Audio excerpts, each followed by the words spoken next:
Mateus capítulo 6, versículo 1 diz o seguinte: tomem cuidado de não praticarem as obras de justiça que vocês praticam diante dos outros para serem vistos por eles. Se vocês fizerem assim, vocês não terão nenhuma recompensa do Pai Celestial. Portanto, quando você der esmola, quando você ajudar financeiramente alguém, não fique anunciando isso com trombetas, como fazem os hipócritas nas sinagogas e nas ruas, a fim de serem honrados pelos outros. Eu lhes garanto que eles já receberam a sua plena recompensa.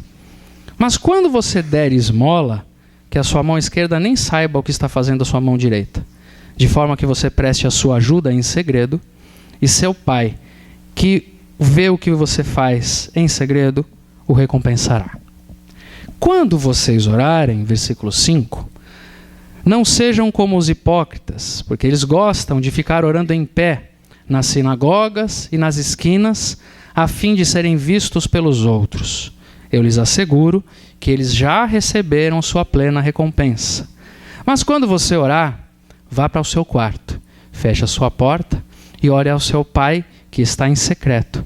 Então o seu Pai, que vê em secreto, o recompensará.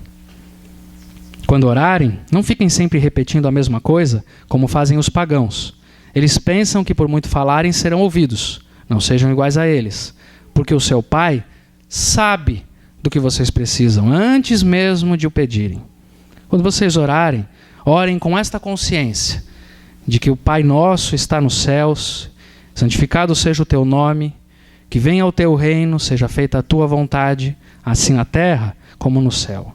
Dá-nos o nosso pão de cada dia, perdoa nossas dívidas, assim como perdoamos os nossos devedores, não nos deixes cair em tentação, mas livra-nos do mal, porque teu é o reino, o poder e a glória para sempre. Amém.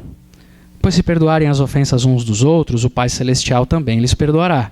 Mas se não perdoarem uns aos outros, o Pai Celestial não lhes perdoará as ofensas. Quando jejuarem, versículo 16, não mostrem uma aparência triste como os hipócritas, pois eles mudam a aparência do rosto a fim de que os outros vejam que eles estão jejuando. Eu lhes digo, verdadeiramente, que eles já receberam sua plena recompensa. Ao jejuar, arrume o cabelo, lave o rosto, para que não pareça aos outros que você está jejuando, mas apenas ao seu Pai, que vem em secreto. E o seu Pai, que vem em secreto, o recompensará. Amém? Esse trecho dos evangelhos, neste trecho, Jesus está nos ensinando. Eu quero fazer uma aplicação resumida e simples disso que eu vejo Jesus fazendo. Valeu, Fabião.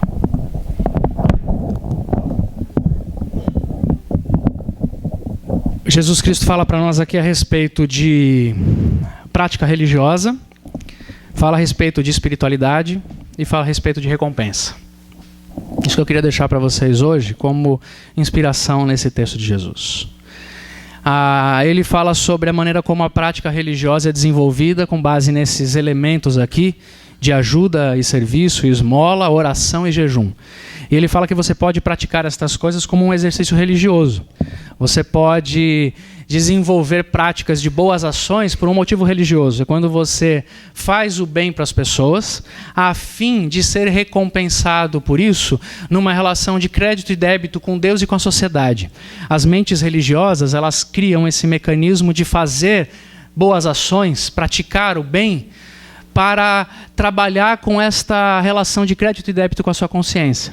Então as mentes religiosas não entendem a graça. E porque não entendem a graça, elas pensam, já que eu fiz tanta coisa ruim na vida, vou fazer coisas boas agora para pagar e ficar bem na fita.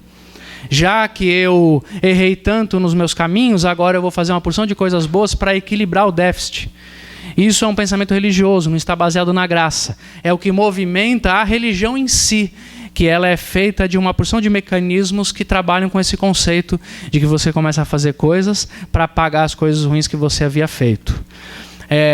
Nesse caminho, nesse pensamento e nessa lógica, de nada adianta eu querer acertar os meus débitos com Deus e não ser visto pela sociedade. Quero que vocês vejam e saibam que eu sou uma pessoa boa. que eu estou fazendo bem. Porque a minha consciência lá no fundo me diz que eu não sou tão bom. Mas se vocês virem o que eu faço de bem e de bom, vocês vão bater palmas para mim, vão dizer que bacana esse cara, que legal, olha o que ele faz. E aí eu vou começar a acreditar que eu sou bom mesmo. Pela prática da minha obra de justiça, como Jesus Cristo diz. Ele diz isso daqui. Ele diz esse negócio aí. Existe um fenômeno espiritual por trás das práticas de boas ações. Um fenômeno religioso por trás das práticas de boas ações. Que é a lógica de que se você fizer o bem e for visto assim, você cria um mecanismo de compensação das coisas ruins que você tem feito. E convenhamos, eu preciso me sentir bem com as coisas que eu faço, eu preciso acreditar que eu sou bom pelo que eu faço, e se eu fizer alguma coisa e ninguém ver, ninguém enxergar, de que valeu? Então eu entro num mecanismo religioso de ser visto pelos homens, de ser aprovado pelos homens naquilo que eu faço. E eu começo a fazer para ser visto. E aí crescem, surgem, se desenvolvem todos os esquemas de confrarias humanas dos bons cidadãos e dos homens e mulheres honestos da sociedade. E em muitos aspectos a igreja e a religião não passam apenas de uma feira, uma fogueira da vaidade e dos bobos que ficam se mostrando e mostrando o que fazem a fim de serem aceitos pela média. Então as pessoas precisam mostrar que estão fazendo bem. Aí Jesus fala, quando vocês forem orar, não sejam como os religiosos. Porque eles fazem duas coisas. Eles ficam se mostrando para todo mundo quando oram. Eles querem que todo mundo veja que eles estão orando. Então eles fazem longas orações públicas. Eles querem sempre orar na frente de todo mundo. Oram com muito fervor. Eles dão pulinhos na hora que eles oram. Com muito fervor. Eles mudam a entonação de voz na hora de orar, inclusive. Deus vira o Deus de Abraão, Isaac e Jacó. Eles acreditam em todos os elementos de performance quando eles oram. Eles fazem isso, a mente religiosa fabrica esse conceito, porque no ambiente religioso o que se entende é que a devoção, ela mostra que nós somos espirituais. A gente sempre acha que uma pessoa que fala bem, ela é espiritual porque ela fala bem no microfone. Bobagem. Acha que eu sou espiritual porque eu falo direitinho aqui, bonitinho, como tem gente que diz aí quando eu prego? Bobagem, mas a gente acredita nessas coisas. Claro que o pastor Alexandre é mais especial. Olha o que ele prega lá na palavra. Bobagem, olha para a minha vida, você me conhece? Tenho um telhado de vidro. Bobagem, mas a gente acredita nisso. O irmão que ora com uma entonação diferente, ele se apresenta. O que Jesus está falando aqui? É que as pessoas usam a oração porque são religiosas na sua mente para se mostrarem mais espirituais e para mostrarem que tem uma certa autoridade espiritual e religiosa sobre os outros. Então eu vou orar por você, minha filha. É a minha oração que funciona. É eu que vou orar. É o irmão fulano que tem que orar. A irmã fulana que tem que orar. As reuniões de oração muitas vezes viram só isso. Um palco para as pessoas mostrarem o quanto são espirituais e religiosas. E a segunda coisa que a mente religiosa faz, ela acredita porque toda mente religiosa ela é completamente carente, ausente de bom senso e de percepção da verdade e da realidade. Portanto, ela é limitada, burra e cega. Ela acredita que ela está falando com um Deus que gosta de ouvir a mesma ladainha sempre e que não se importa com a mesmice das palavras dos homens. Ela acha que Deus está de fato debruçado numa varanda dos céus, olhando para nós, que ficamos repetindo a mesma coisa o tempo inteiro, as mesmas palavras, as mesmas canções, as mesmas vozes de comando. Está amarrado aqui, está preso lá, está solto lá, e Deus está lá de cima dizendo: oh, meus filhos, que coisa linda vocês. E o povo repetindo a mesma coisa sem sentido. A gente acha, quando tem a mente religiosa, que Deus não sabe que enquanto eu estou falando maravilhoso, Santo Senhor, ao mesmo tempo a minha mente abriu uma outra porta e está falando: nossa, tem jogo do São Paulo hoje à tarde, será que a gente ganha? A gente acha, porque tem a mente religiosa, que porque o irmão está cantando no louvor, a gente começou lá, graças te dou, Senhor, louvado seja o teu nome. A gente entra num piloto automático, porque se você é crente com um pouquinho, com mais de um mês, você já aprendeu 10 frases de efeito, que se você falar em qualquer lugar vai funcionar. Deus dá unção, diante do trono estamos, toque no altar, derrama sua bênção, que a chuva venha sobre nós. Você usou 10 frases no ambiente religioso, você passou da média, as pessoas vão te olhar dizendo, que irmão bacana! E a gente acha que Deus está lá no céu olhando para a gente dizendo, que bonito, você aprendeu essa frase nova aí da majestade, do trono iluminado pelos anjos. Que bonito que você aprendeu isso já, meu filho. Porque a mente religiosa acredita que Deus ele é impressionável. E aí Jesus fala, Deus não quer repetição não, ele já sabe, ele sabe o que você vai antes de você pensar. O Isaías falava isso já. Fiquem quietos, falem pouco na presença de Deus. Sejam poucas as suas palavras. Não dê bom dia para cavalo. Sejam poucas as suas palavras. Você está diante de um Deus que sabe tudo. Como é que eu posso ficar falando aqui a majestade do trono elevado, santo, santo, se eu estou preocupado com amanhã de manhã, a conta que eu tenho que pagar, o filho que eu tenho que levar na escola? Quer saber, Senhor? É isso que está ocupando o meu coração. Então eu vou orar agora. Eu vou dizer para o Senhor que eu estou triste. Eu vou dizer para o Senhor que eu estou com problema. Eu vou dizer para o Senhor que eu estou preocupado. Eu vou dizer para o Senhor que eu estou... Vou dizer para o Senhor. E aí tem pessoas que, tão desequilibradas na sua neurose religiosa, elas leem o texto sem se preocupar com conceito, com contexto nenhum. Elas oram a oração do Pai Nosso e transformam a oração do Pai Nosso numa reza. E não leem os versículos anteriores que dizem, não fiquem repetindo sempre a mesma coisa. Diga para mim se a mente religiosa não é burra e cega. Jesus está falando, não fique repetindo sempre a mesma coisa. Aí o cara lê o Pai Nosso e fica repetindo sempre a mesma coisa. Como a oração de vestiário de time de futebol. Pai Nosso que estás nos céus, santificado seja o teu nome. Venha o nosso vosso reino, seja feita a tua vontade. Amém, amém, amém, vamos embora. Se você chegar naquela hora e falasse, pirilim, pim, pim, pirilim, pim, pim, é a mesma coisa. Que lá um momento de vamos inflar os corações de ânimo. Aí eles usam a oração do Pai Nosso, porque é mais legal. E depois eles oram a Ave Maria também. Sabe por que isso? Porque a mente religiosa não tem a menor capacidade de passar dos seus limites da idiotice humana e entender que nós estamos diante de um Deus que não precisa ser impressionado.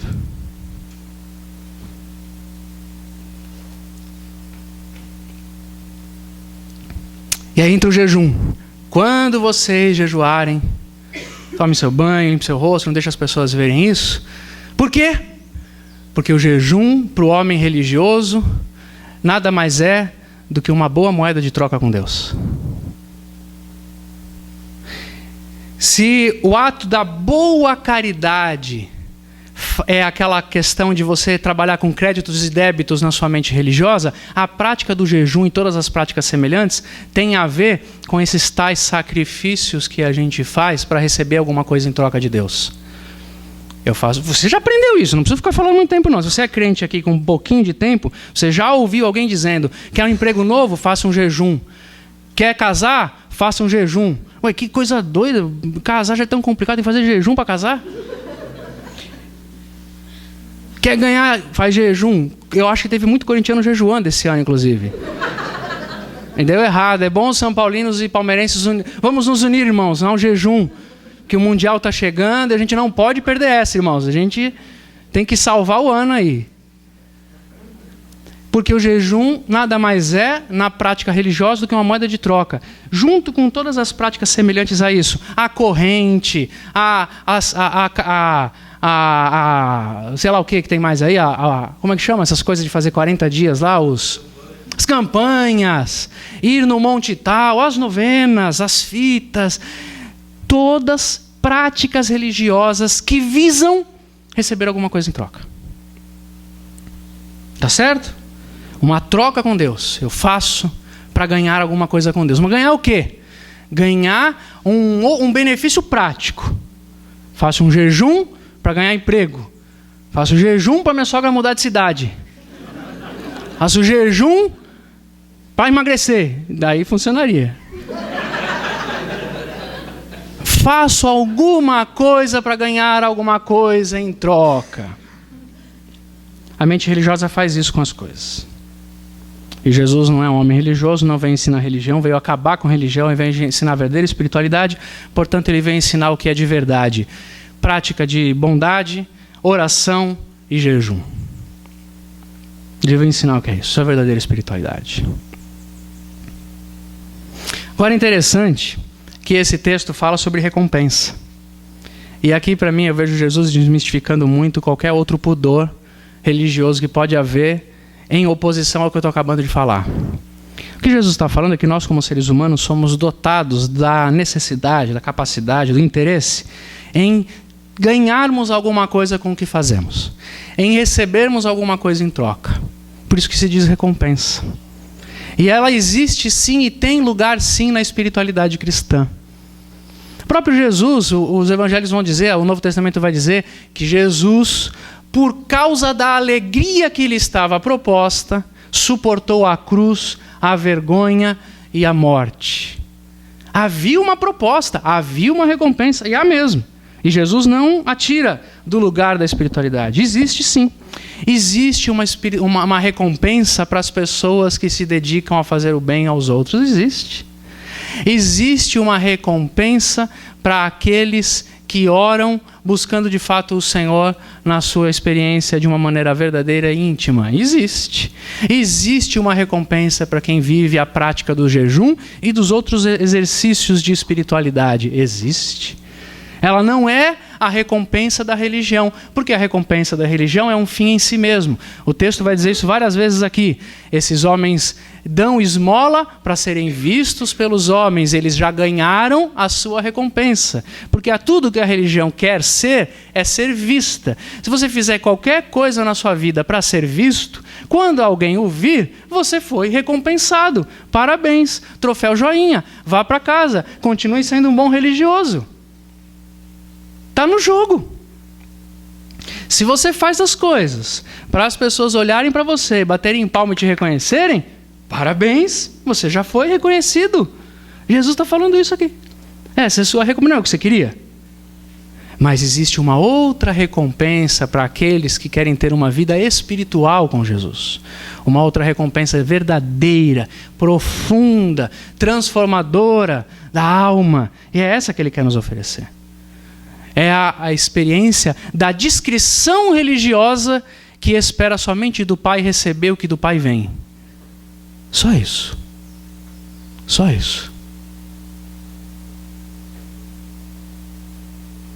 Só isso. Aí eu vou começar dizendo para você e vai ser rápido, não se preocupe não. Aqueles que se dedicam a fazer o bem aos outros, sem se ocuparem com a recompensa da religiosa, que é para serem vistos, mas aqueles que se ocupam de fazer o bem às pessoas, de dar do que tem, do tempo, do dinheiro, da acomodação, do conforto, da vida, do conhecimento, aqueles que dão de si para os outros recebem sim uma recompensa de Deus. E essa recompensa de Deus para aqueles que são generosos é uma experiência de abundância de recursos para poder dar mais, abundância de recursos para poder dar mais, abundância de recursos para poder dar mais. E é uma experiência de significado espiritual mais profundo, mais sólido e enraizado. Porque a experiência que mais nos humaniza e mais nos aproxima de Deus é a experiência da solidariedade. Quando eu consigo me solidarizar com o meu semelhante e promovo para ele a justiça, eu passo a experimentar na minha alma o verdadeiro significado de ser gente e viver nesse planeta. Porque eu nasci para viver aqui, para ser um só, numa comunidade de irmãos das raças todas do planeta. Não com os religiosos, com todos. Eu nasci para ser um com todos, com tudo, com o planeta, com o universo e com o próximo. E não existe nenhuma ação humana que mais crie essa unidade de pessoas que a capacidade de solidarizar com a necessidade de alguém. Não existe. Você quer ter comunhão na sua vida? tenha comunhão a partir do serviço ao próximo. É isso. Comunhão é você poder fazer alguma coisa para alguém. Como o Léo nos leu aqui no texto de 1 Pedro. É você poder servir ao Senhor na multiforme graça de Deus a partir do seu dom. É você fazer alguma coisa que você pode e tem por alguém, para a justiça, para que haja igualdade com os seus recursos. E quando você faz isso, você experimenta na vida o melhor exemplo, o melhor sinal, o melhor jeito de você ser gente. Foi para isso que Deus nos fez. Se você quer ter comunhão com essa igreja, você quer ser mais do que um ouvinte, um espectador, alguém que vem, senta e fica aqui se servindo de alguma coisa. Você quer se fazer parte da CBS? Sirva com o seu dinheiro, com o seu tempo, com os seus recursos. Não para ser visto por ninguém, mas porque você quer experimentar aquilo que Jesus Cristo chamou de comunhão, aquilo que Jesus Cristo chamou de significado humano. Foi por isso que eu disse para você, de todo o meu coração, com toda a verdade da minha alma, ainda que eu fale de um jeito descontraído muitas vezes, mas com a profunda verdade da minha alma. Quando nós dizemos aqui para você, ajude a Casa de Recuperação Nova Vida, contribua com a CBS, amigão, eu estou te dando um privilégio de você fazer parte da verdadeira espiritualidade daqueles que servem. É isso que eu estou falando. Você só faz parte de alguma coisa, de algum movimento. Você só tem comunhão com alguma pessoa quando isso lhe custa algo. Pode guardar isso no seu coração. Você quer saber quais são as coisas mais importantes da sua vida? São nas quais você gasta o seu dinheiro. É simples assim. Tem muito um rosco para... É só isso. Você pode falar... O reino de Deus está em primeiro lugar na minha vida. A CBS está no meu coração. Oh, glória, aleluia. Você pode falar o que você quiser, dar quantos pulinhos você quiser, levanta a mão quando você quiser, fazer o que você quiser. Você só está envolvido com pessoas e com causas quando isso lhe custa alguma coisa. E quando você faz o que faz pela recompensa verdadeira. Por que eu estou fazendo isso? Sabe por quê? Porque me importa fazer parte disso. Me importa ser deste grupo. Me importa ser irmão deste irmão.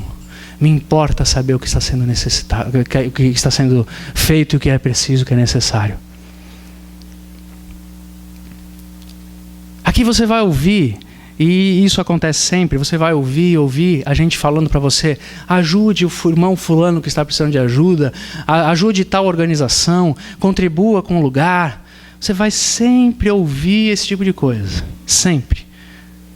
O que não vai acontecer aqui é você ser recebido com um tapete vermelho aqui na igreja só porque você foi e eu trouxe arroz para casa Nova Vida.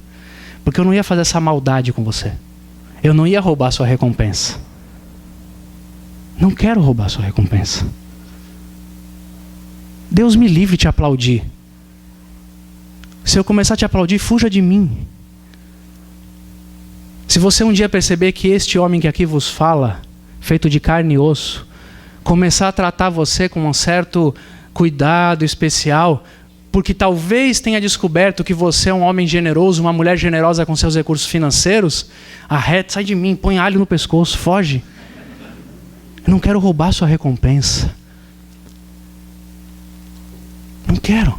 Aliás, é sempre bom falar, eu falo de tempos em tempos, não sei se você sabe, mas eu, Alexandre, e a maioria esmagadora da liderança dessa igreja, não sabe de quem é que dá o que dá e quanto dá de recursos financeiros para essa comunidade. Não sei se você sabia, mas eu não tenho a mínima ideia.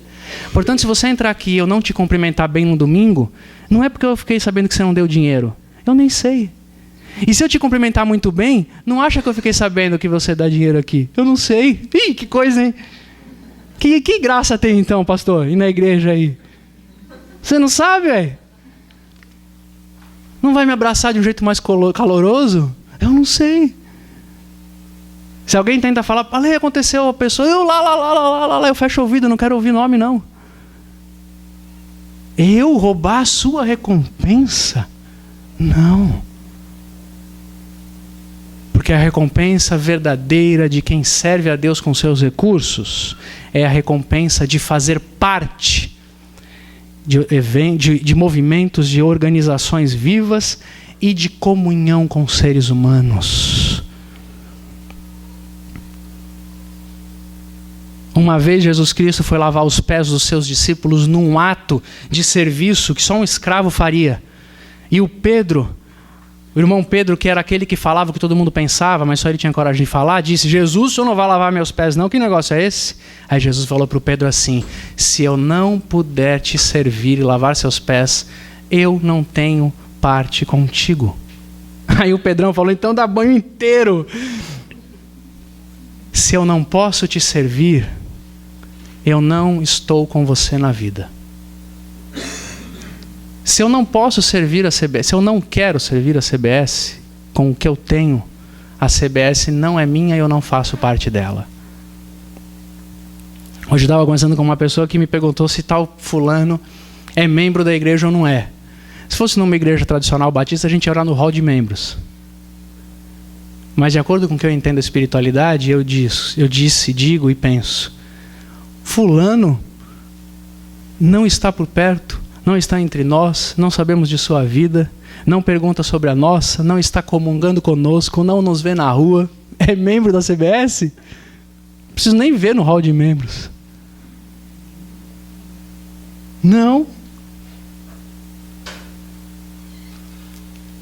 A comunhão é feita por gente que serve, é servida, e depois serve, depois é servida, depois é serve, depois é servida, e entra num cinturão de generosidade e abundância. Eu posso garantir uma coisa para você, sem nenhum pieguismo, e contra todas as mentiras e as falácias da teologia da prosperidade, eu vou afirmar para vocês o que eu creio diante das Escrituras. Pessoas generosas que entram na ciranda da generosidade, que dão de si, que se comprometem com causas e com outras pessoas, que dividem o que têm, o pouquinho que têm, sempre farão parte de uma onda de generosidade que vem e vai, vem e vai. Gente que abre a vida, o bolso e o tempo para dar de si para os outros, para dar do que tem dos outros, sempre terá mais tempo, mais dinheiro, mais vitalidade, mais vontade, mais desejo. Amém. Essa é a recompensa de quem dá, é poder ter condições para continuar dando. Essa é a recompensa. As pessoas mais ocupadas são as que mais têm tempo para fazer o que precisa ser feito. É gente desocupada que não tem tempo. É louco o que eu estou falando, né? Mas é verdade. É verdade, isso é mágico, sobrenatural. É a unção do tempo, esse negócio. Os caras que falam, vou fazer para Deus, vou fazer pelo outro, eu vou me dedicar, arruma tempo para continuar fazendo. É impressionante. A turma, o cara que começa a falar, mas não tem tempo para isso, não tem tempo para aquilo, ele não está fazendo nada. Pode ter certeza que a televisão ocupa na vida dele um espaço absurdo. É sempre assim que funciona. Quem entra na ciranda da generosidade sempre vai ter mais para dar, de tempo, de vida, de conhecimento. Você quer? As pessoas ficam na igreja perguntando qual é a vontade de Deus para a minha vida, o que Deus quer que eu faça. Vai fazer alguma coisa que você vai descobrir a vontade de Deus. Eu quero conhecer mais. Não precisa conhecer mais não, vai falar o que você já conhece, que Deus vai te dar mais conhecimento. Cada vez mais, sai falando, sai pregando o evangelho. Tem gente que ainda diz assim, eu preciso fazer uma faculdade de teologia para servir o melhor Senhor. Pelo amor de Deus, vai servir bem pior o Senhor se não tiver cuidado. Vai servir o Senhor logo, vai abrir a boca, vai pregar o evangelho, vai orar. Aprender um salmo, ensina o salmo. Quando você abrir a boca para ensinar o salmo, Deus manda mais 2. Você lhe ensinou os mais 2, Deus manda mais 3. Vai ensinar, vai falar, vai abrir um pequeno grupo na sua casa, chame pessoas para orar com você na sua casa, abra a palavra de Deus, ensine um versículo que você aprendeu, fale de Jesus. Você pode ter certeza que em pouco tempo, em algum momento da sua vida, você vai ter tanto de Deus e tanto da palavra do Senhor dentro de você, que você vai falar: o que foi que aconteceu comigo? Eu nem estudei tanto. O que foi? Foi a palavra de Deus vindo. E você que gosta de estudar, vai estudar com maior alegria, e vai estudar com interesse, vai estudar com significado, vai estudar com sentido. Porque o que você está fazendo é dando de si. E essa é a recompensa. Quem dá de si sempre vai ter mais para continuar oferecendo.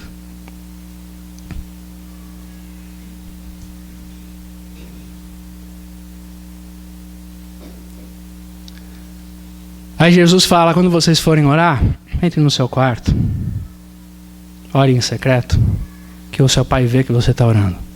Não ore para as pessoas verem, não queira ser importante na comunidade, não queira que as pessoas reconheçam você por títulos, por cargo de liderança, por função nenhuma, porque essa recompensa é muito pequena.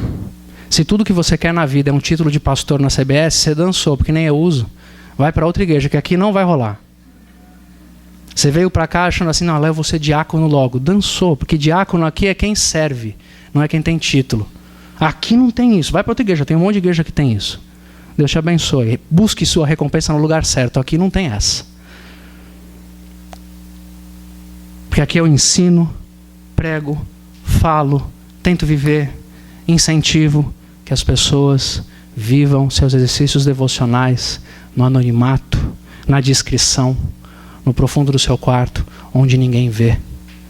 Porque a recompensa de quem ora é a oração. A recompensa de quem fala com Deus é falar com Deus. A recompensa de buscar o Senhor é encontrá-lo.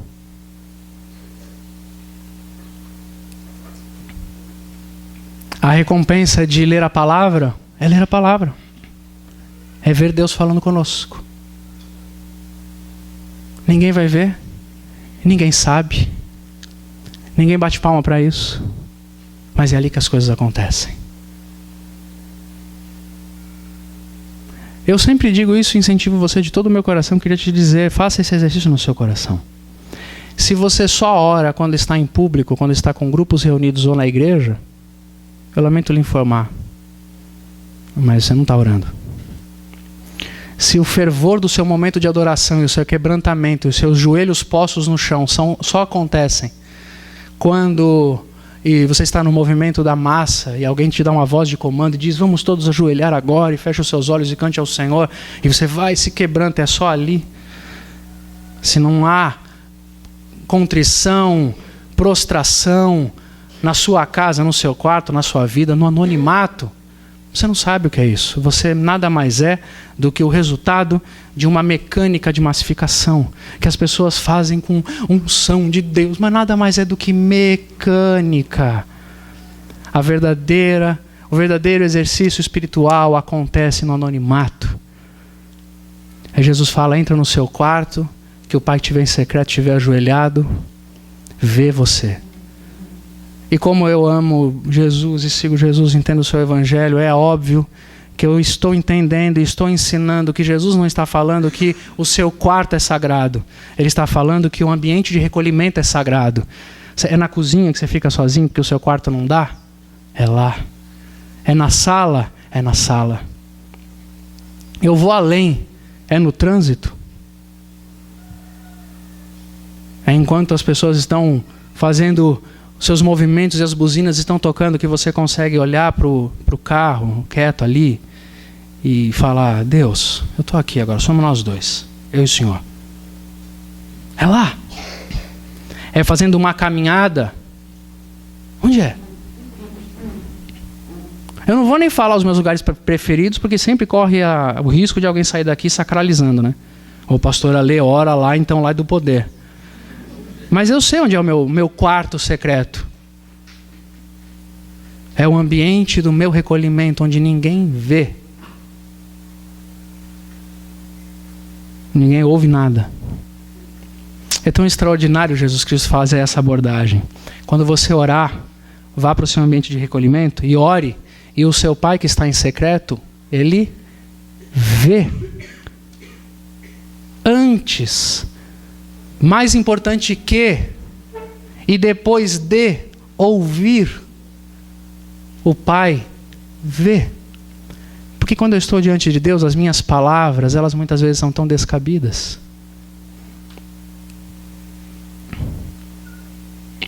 Estava conversando com uma pessoa a respeito das orações de clamor, porque, na opinião dessa pessoa, uma determinada igreja não tinha unção e não orava com clamor, e uma outra igreja orava, porque se ajoelhava para orar no público. Estava de domingo, se ajoelhava e orava com a mão levantada e estava no clamor, e aquilo era clamor. A outra, que orava de modo discreto, não tinha clamor. E a gente estava conversando, eu tentando mostrar, não é assim, minha filha, não é desse jeito que o negócio funciona.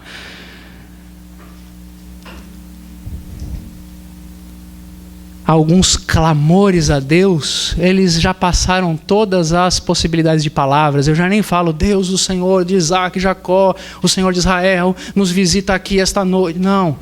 Em alguns momentos, no ambiente do meu recolhimento, quando as minhas palavras já não existem, quando eu não estou aguentando mais, tudo que o meu clamor consegue dizer é: socorro. O Senhor sabe. Não consigo te falar mais nada.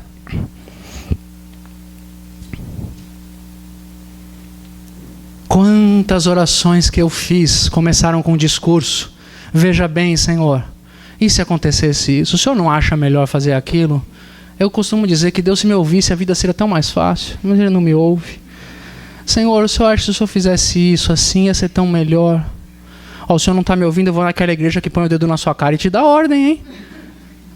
Tem igreja aí que fala para o Senhor que eu tenho que dar ordem para o Senhor. Eu vou colocar o Senhor de castigo. Meus discursos são tão descabidos, eu vou falando: Senhor, por que o Senhor não faz isso, Senhor?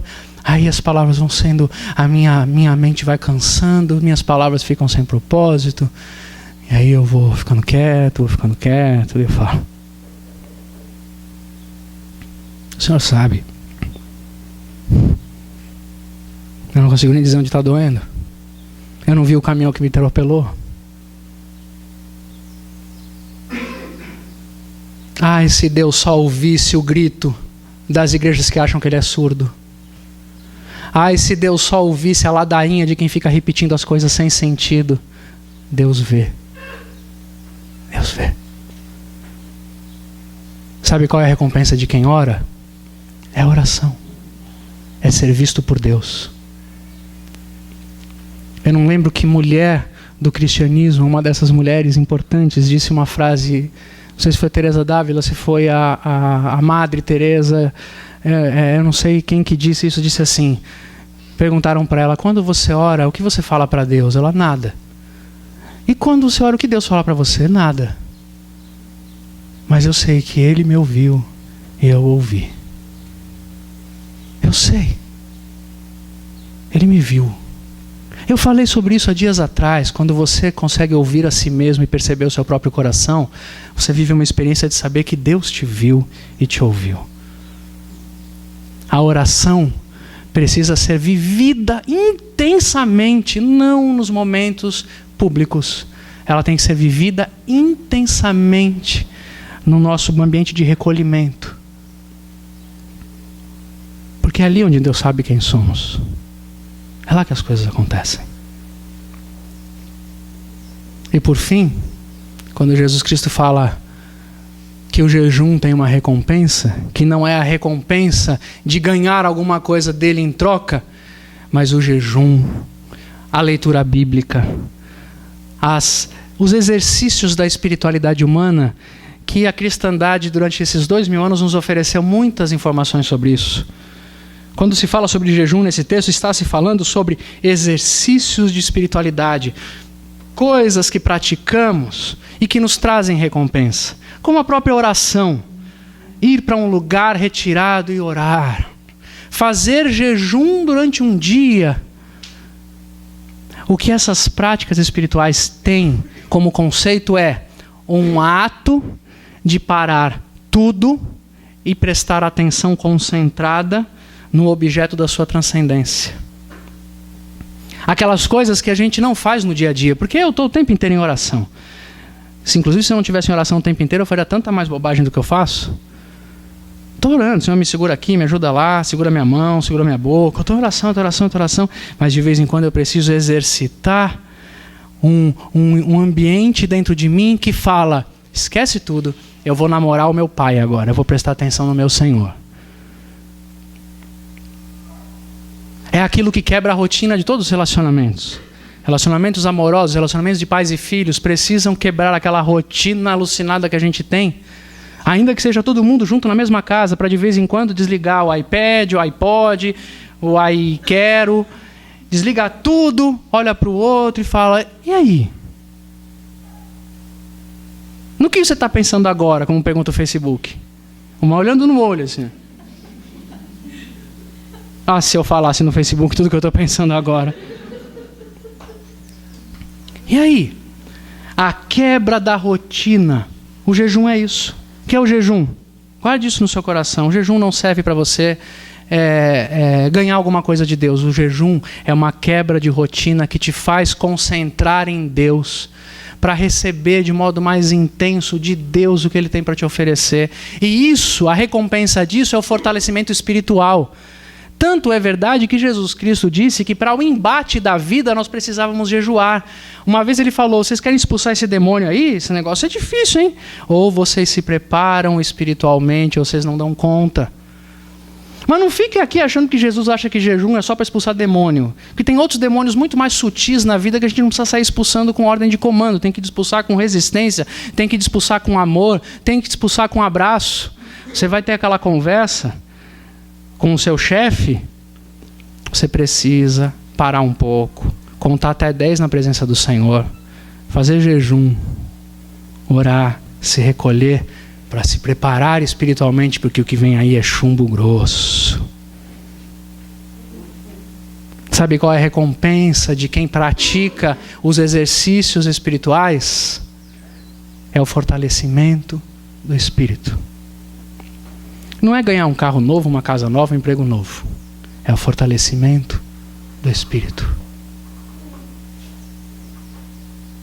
O jejum feito com restrição alimentar, ele é muito importante para que você se concentre em Deus. Nunca como moeda de troca, como relação mágica, como voz de poder e comando, nunca. Jesus Cristo, ao ser levado para o deserto para ser tentado pelo diabo cara a cara, jejuou. Se recolheu para orar. Fez um exercício espiritual.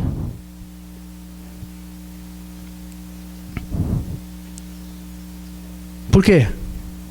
Porque precisava fortalecer o seu espírito e a si mesmo.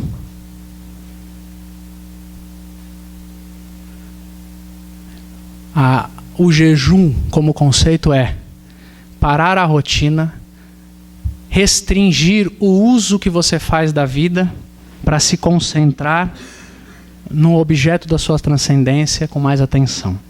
Você entendeu isso? A frase eu não vou conseguir repetir, está gravada lá. Você entendeu o que eu falei? Jejum. O que eu falei?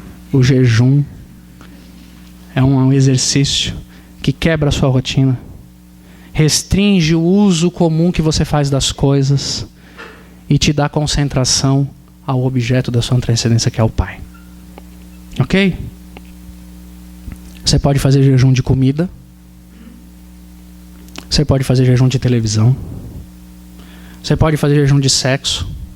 E como com a comida também tem que ser um jejum rapidinho, o Paulo ensinou isso. Você pode fazer jejum de silêncio, ficar quieto. Já pensou ficar quieto um pouco? Eu sei que é melhor fazer de comida para muitos de nós. Começa pelo mais fácil. O que é mais fácil para você? E tem cara que já é calado e faz jejum de silêncio. Faz favor.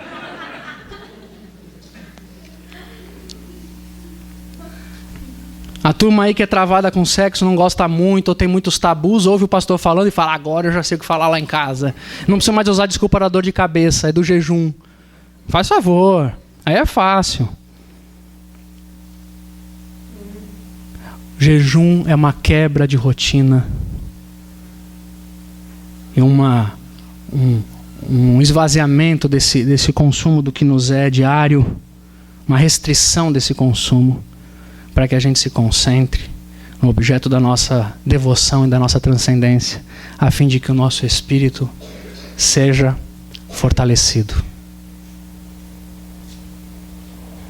E ninguém precisa saber disso. Você está certo mesmo, a igreja está certíssima, nós estamos certos. Convide as pessoas para comer na sua casa, nunca para fazer jejum lá. Ninguém precisa saber que você faz jejum. Quando eu for na sua casa, não vem com essa história para mim, eu estou fazendo jejum, pastor. O senhor vai comer aí, eu não. Coisa mais sem graça, meu. Eu estou querendo comer churrasquinho. Já pensou que o cara... Ih, eu já dei uma ideia aqui maluca, vai ter gente fazendo isso aí. Não aqui, porque vocês não são assim, mas em outras igrejas vai ter gente fazendo isso. O cara chama lá o pastor na casa dele, prepara o almoço, serve a mesa e diz: não, pastor, eu estou em jejum. O senhor pode comer à vontade, pode cair na carne, mas eu estou em jejum. Oi, será que já aconteceu isso com alguém? Não é possível que só eu tive essa ideia. Deve ter alguém que já teve essa ideia. Isso ia ser um negócio legal, né? Pensou você chamar o pastor da sua igreja? Pensou você chamar o pastor da sua igreja na sua casa, no dia do jogo do futebol? Hoje à tarde, São Paulo e Figueira, nós vamos arrebentar. Agora não é, Valmir? O Valmir me chama na casa dele hoje à tarde para assistir o jogo. Eu chego lá e ele fala: não, nós não vamos assistir o jogo, nós vamos orar agora.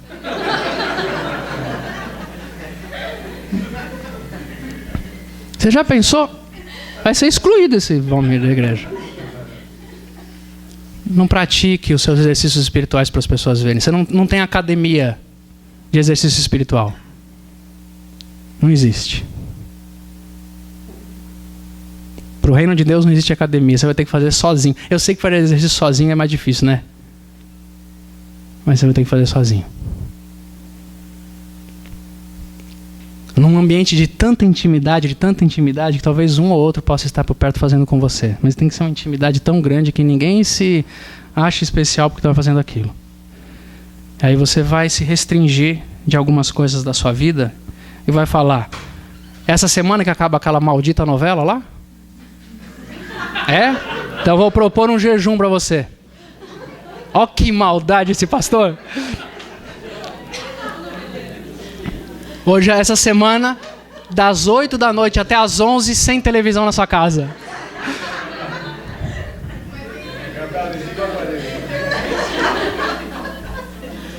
Que maldade, hein? Porque se entrar no Facebook, você fica sabendo tudo da novela. Eu não assisti nenhum capítulo desse negócio, sei tudo que acontece lá. Depois você assiste. Ah, meu Deus.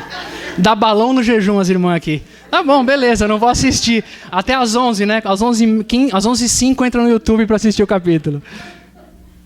O religioso faz isso. Aí o pastor domingo que vem fala: quem das irmãs aqui desligou a televisão das 8 às 11? As irmãs... Desliguei. Mas o YouTube às 11... Que Deus inspire você para que você tenha momentos na sua vida de exercícios espirituais que fortaleçam o seu espírito. Que tem a ver com rompimento de rotina, restrição de consumo das realidades do nosso cotidiano, a fim de que a gente se concentre de verdade no objeto da nossa transcendência, da nossa devoção, que é o nosso Senhor. A recompensa é o fortalecimento do seu espírito. O que eu te proponho é um caminho de espiritualidade, uma igreja, uma comunidade, uma comunhão, um companheirismo. Estou convidando você para vir comigo e com os outros irmãos dessa igreja para a gente seguir essa trilha. De não religião e sim espiritualidade. Faça o bem, sem que as pessoas precisem ver isso em você, e só Deus vê, e você não faz porque você quer ser aceito por Deus, mas você faz porque você é humano e faz parte da humanidade.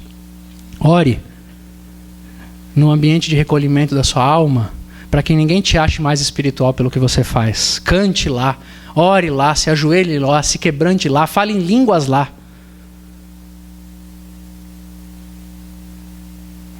Ah, se os irmãos que falam em línguas entenderem o grande projeto espiritual do cantinho, do quarto secreto onde a gente ora, coisa que a gente nem está entendendo, mas está orando, e ninguém precisa mais ver, não.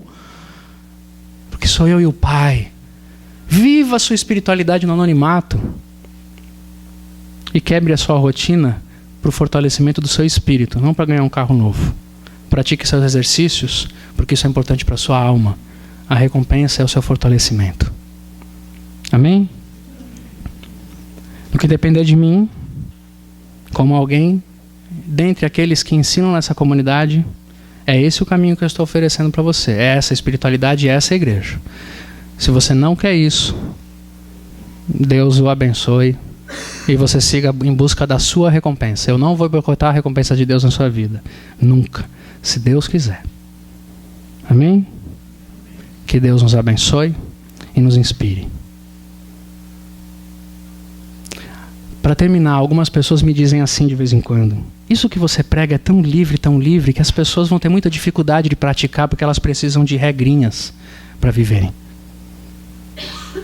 Se eu achasse que você é incompetente emocional e espiritualmente para entender o próprio Espírito de Deus na sua vida, eu faria isso. Eu não trato você que nem gado. Eu trato você com respeito. Se eu entendi a palavra do Evangelho, qualquer um aqui que me ouve pode entender também. Você nunca vai me ouvir dando vozes de comando de ore assim, ore daquele jeito, ore na frente de todo mundo, aprenda a orar desse jeito. Você sempre vai me ouvir dizendo: ore na sua casa mesmo.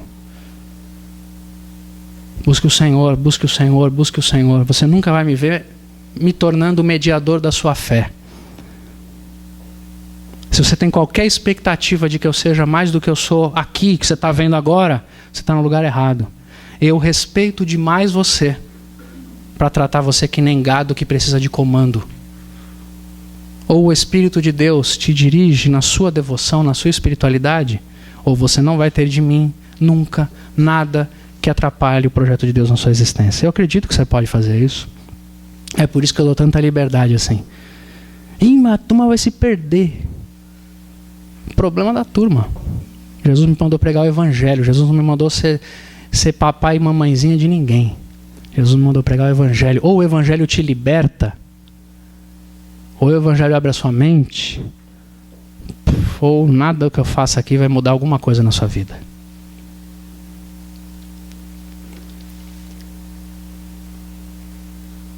Entendem? Tem gente que sente falta. Poxa, a CBS podia ter umas coisas um pouco mais... O pastor ali devia ensinar a gente a orar de um jeito mais poderoso lá. Eu não vou te ensinar nunca. Ou você aprende a orar no silêncio do seu quarto, ou comigo não tem. Porque a oração que tinha que ser ensinada, Jesus já ensinou. Eu não tenho nada mais para ensinar.